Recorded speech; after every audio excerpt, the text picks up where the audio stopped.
Welcome to my channel. My name is Angela and this is my precious yarnery. I'm just moving my mic up. Apparently I gotta yell in it. I don't know. Anyways, thank you for all the wonderful comments on this sweater.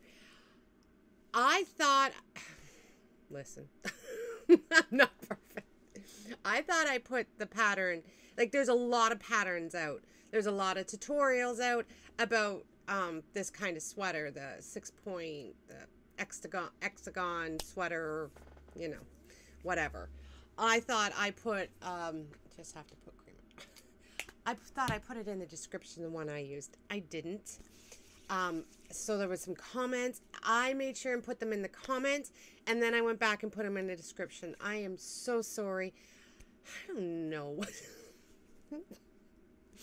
I do try my best. Let me just say that. I try my best to make sure everything is good. Sometimes it doesn't work out. Don't know what to tell you. But if you notice it again, let me know. Sometimes, most times I don't use a pattern. Like this is not a pattern. I just threw this together. Stuff like that. Most of my sweaters, well, most of them, they're not a pattern. I just make them up as I go. Sometimes I make a tutorial, sometimes I don't. You just never know. And I usually say I'm going to be making a tutorial. I'm going to, there's a tutorial coming out. Or sometimes I just say I'm just too lazy and, or it's the kind of yarn I use. If I use dark yarn, I'm not going to make a tutorial. If I use light yarn, then I'm not going to make a tutorial. It's just too hard to see. And I just love all different kinds of yarns. So I want to use them all. And I want to use all the colors. And yeah. So anyways, so sorry. Just wanted to put this out there. Okay. So what I'm going to talk about today, there is a tutorial, not mine. It's from the Secret Yarnery, Krista. I did one of these blankets over a year ago when I first started, found out about YouTube. I found her channel. I've done almost all her tutorials. She's a great woman to learn off of. She's a great teacher. I will link her channel below, and I'll also link this pattern that I used. Well, you can find the pattern because there's two different ones. There's the is it gumdrop border? Yeah, a lot of people, this is just, it's the berry stitch, or the biscuit pattern. She teaches it so well. She's one of my favorites to learn from. She really is. So, yeah, and one that I always go back to, my Sober Granny blanket that I make all the babies, all the fire babies. It's her, I don't know if it's her stitch or I learned it off of her. She has a blanket on it. I've learned it off her. Okay, so today we're going to talk about this. Look how, okay. So I use Softly Baby. This is one of the fire guys. He's the captain. His grandbaby had yeah. So his child had a baby. So his first granddaughter, his wife contacted me and said that first grandchild, that's a girl. They're all boys. They've got 4 now. 3 of them are boys. So they were so excited to get a girl. So, and I just adore their grandkids. Tom, it's the 2 boys of their daughter, like the other one's still quite the baby. Oh, wow. Those 2 just go crazy, and they see Tom, and they go, yeah. It's, and they're boys, right? So they're rambunctious, and yeah. So, and yeah. So anyways, she contacted me. So I'm like, I use Softly Baby. Let's get back on track. When I do any baby stuff that I'm not, you know, for blankets like this, And for adults, it's usually, I use Savor from Ice. Because they're soft, they're beautiful, they're easy to work with. And I have overabundance of them. All the colors. So, Softly Baby is 50%.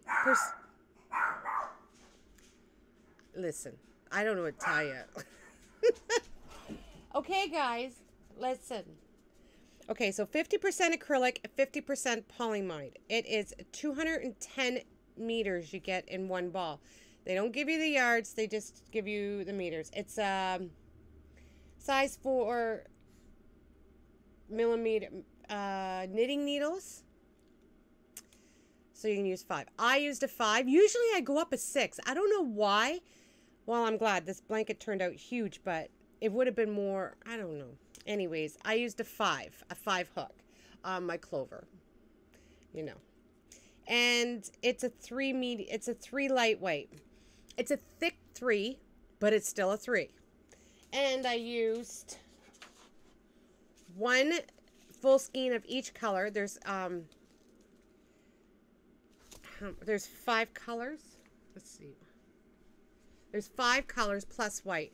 So 1 full skein plus a little bit, not even half a skein of yarn.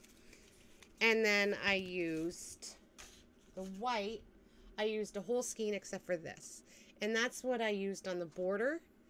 And then I'll show you the border. It's gorgeous. I love the border, but it took me hours to do all the sewing it. Okay, so it's really big. I didn't measure it. I should have for you, but I didn't. So I used purple. Then there's that mint green. It's showing. Yeah, it's showing. Then there's the yellow, the blue, and the pink. And then the border. This is so beautiful. Let me show you. Can you see that? It is gorgeous. And then the border. Now the border seems a little tight, but that's okay. It'll loosen up. See how the border is? Now, I didn't have the same count as hers because, you know, I wing things, and when I do a tutorial, when I watch a tutorial now, I just go off on my own because, you know, I just don't want to sit there and watch the whole video. So I fast forward, rewind, fast forward. So my stitch count, but it turned out good. Like, you could still see the waves in it, the lumps, you know, it's all good. And then you use, like, there's a single front post crochet so you can see a little bit of a texture in there. Beautiful blanket. I showed her some pictures. I thought I had this one. Apparently I made it and then I already sold it, and I didn't realize I sold this blanket. So she's like, I like that one. I went looking for it, couldn't find it. No biggie. I'll just make a new one. It's very easy. Like, it took me less than 2 days to do the whole blanket, except for the border. It took me extra because I had to sew in all those little bubbles, the popcorn stitches. So I had to sew each one. We all know how much I love sewing, but sometimes it's just worth it because that is a gorgeous, gorgeous blanket. So, yeah. So, yeah, that's it, guys. I wear a sweater. I love it. It's so comfy and soft. Anyways, I hope you all have a wonderful day, and I will see you soon. Bye. Bye.